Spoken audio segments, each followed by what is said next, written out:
जय श्री राधे कृष्ण।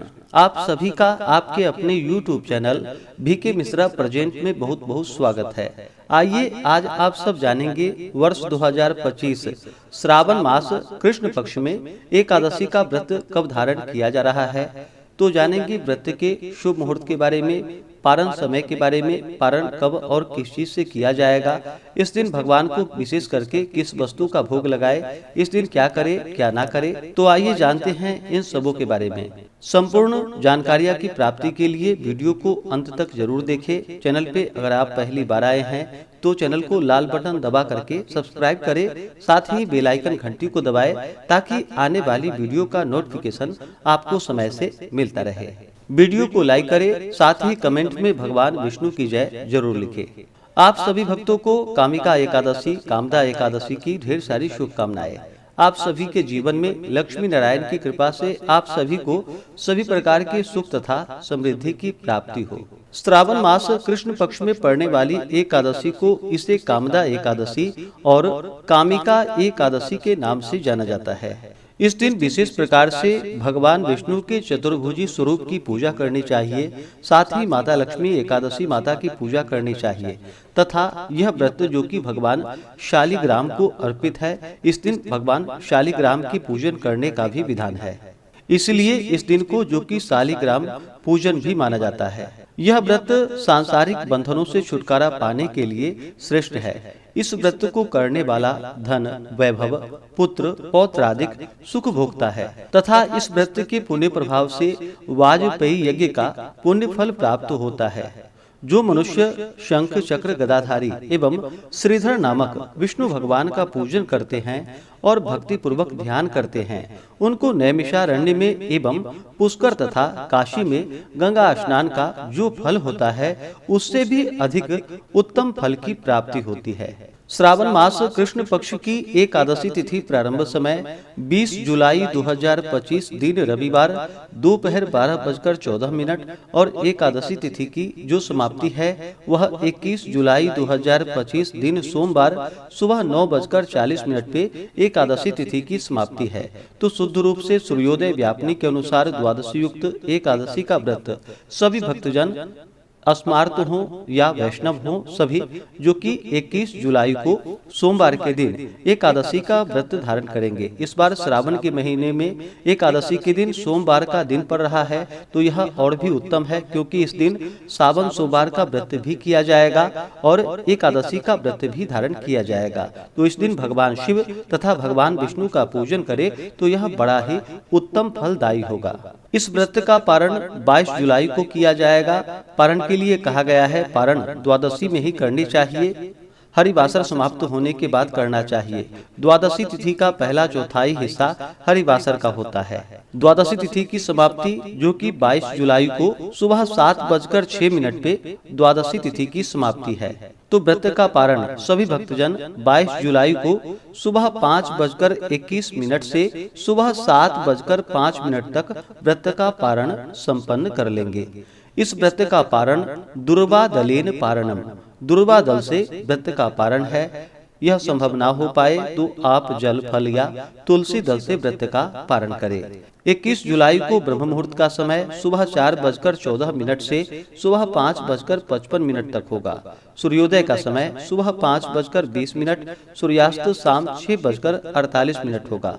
राहु काल का समय दोपहर 3:26 से शाम 5:07 तक होगा। राहु काल समय के दौरान कोई भी शुभ कार्य या नया कार्य नहीं करना चाहिए, इस बात का ध्यान रखें। प्रातः काल पूजा का शुभ मुहूर्त सुबह 4:35 से सुबह 5:36 तक होगा। अभिजीत मुहूर्त का समय दोपहर 12:01 से दोपहर 12:55 तक होगा। विजय मुहूर्त का समय दोपहर 2:44 से दोपहर 3:49 तक होगा। गोधूली मुहूर्त का समय शाम 7:17 से शाम 7:38 तक होगा। शाम को पूजा का शुभ मुहूर्त शाम 7:18 से रात्रि 8:20 तक होगा। अमृत काल का समय जो कि सुबह 6:09 से सुबह 7:38 तक रहेगा। 21 जुलाई को सर्वार्थ सिद्धि योग बन रहा है जो कि पूरे दिन तक रहेगा और इस दिन अमृत सिद्धि योग भी बन रहा है जो कि रात्रि 9:07 से शुरू होकर के अगले दिन सुबह 5:37 तक होगा। इन योग में पूजन आदि का कार्य करना, दान पुण्यों के कार्य करने का विशेष महत्व माना गया है। जो भी व्रती है, व्रत के लिए चाहिए कि 10वीं तिथि के दिन सूर्यास्त से पहले ही जो कि सात्विक आहार ग्रहण कर ले, रात्रि ब्रह्मचर्य का पालन करते हुए एकादशी व्रत का और भगवान विष्णु के नामों का स्मरण करते हुए सोना चाहिए। एकादशी की सुबह ब्रह्म मुहूर्त में उठ करके नित्य क्रियाओं से निवृत्त होकर के स्नान आदि करके शुद्ध वस्त्र धारण करे, व्रत का संकल्प ले, भगवान से प्रार्थना करे, हे भगवान विष्णु, आज मैं श्रावण मास कृष्ण पक्ष की कामिका एकादशी अथवा कामदा एकादशी का व्रत धारण करने जा रहा हूँ या करने जा रही हूँ। इस प्रकार से प्रार्थना करे कि यह व्रत मेरा निर्विघ्न पूरा हो, हमें पुण्य फलों की प्राप्ति हो। आपके मन में जो भी इच्छा हो, जो भी कामना हो, वह भगवान विष्णु से कहे और इस दिन सुबह और शाम के वक्त दिन रात्रि उपवास रहते हुए पूरे विधि विधान के साथ सुबह और शाम के वक्त भगवान का पूरे विधि विधान के साथ पूजन करे। जो उपवास नहीं रह पाते हों, जिनका स्वास्थ्य सही ना हो, तो आप एक समय फलाहार ग्रहण करके व्रत को धारण कर सकते हैं। तो इस दिन भगवान का सुबह और शाम के वक्त पूरे विधि विधान के साथ गंध पुष्प धूप दीप आदि से पूजा करें। विशेष करके भगवान को इस दिन गाय का दूध अवश्य ही चढ़ाएं और उसका भोग भी भगवान को लगाएं और फिर प्रसाद के रूप में उसे ग्रहण भी करना चाहिए। इससे अनंत फलों की प्राप्ति होती है। इस प्रकार से इस दिन भगवान का पूरे विधि विधान के साथ पूजन करके कथा श्रवण करे, विष्णु सहस्त्र नाम आदि का पाठ या श्रवण करे, पुरुषोक्त आदि का पाठ या श्रवण करे। इस दिन ओम नमो भगवते वासुदेवाय, श्री कृष्ण गोविंद हरे मुरारी आदि मंत्रों का जप करना चाहिए। जहाँ तक हो सके 108 बार जप करे या जो भी हो मन ही मन जप करना चाहिए। इससे भगवान विष्णु अति प्रसन्न होते हैं। इस प्रकार सुबह शाम के वक्त पूजन करके रात्रि में जहाँ तक हो सके जागरण करनी चाहिए। द्वादशी की सुबह उठ करके स्नान करके शुद्ध वस्त्र धारण करके भगवान का पूजन कर ले, भगवान की आरती कर ले। इसके बाद ब्राह्मणों को भोजन करवाए। उन्हें भोजन कराने का समय ना मिल पाए तो उनके निमित्त अन्न वस्त्र जो भी आपसे बन सके दक्षिणा द्रव्य आदि रख करके ब्राह्मणों को दान दक्षिणा दे करके उसके बाद फिर आप व्रत का पारण जो कि समय के अनुसार कर ले, तो यह अनंत फलदायी होता है। व्रती को व्रत के दौरान जो कि शुद्ध और सात्विकता का पालन करना चाहिए, ब्रह्मचर्य का पालन करना चाहिए। व्रत के दौरान किसी के ऊपर क्रोध नहीं करनी चाहिए। अपने मन में किसी के प्रति ईर्ष्या या द्वेष का भाव नहीं लाना चाहिए। ब्रह्मचर्य का पालन करना चाहिए।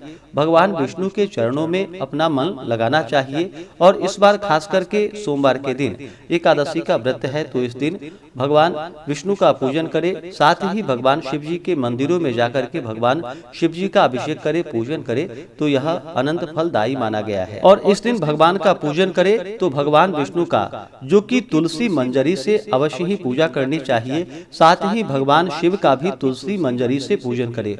भगवान शिव को तुलसी दल नहीं चढ़ाया जाता है, लेकिन तुलसी मंजरी भगवान शिव जी को अर्पित की जाती है। तो इस दिन भगवान शिव जी को तुलसी मंजरी अर्पित करे। साथ ही भगवान को विष्णु को जो कि तुलसी दल के साथ तुलसी मंजरी अवश्य ही अर्पित करे, तो यह अनंत फलदायी होगा।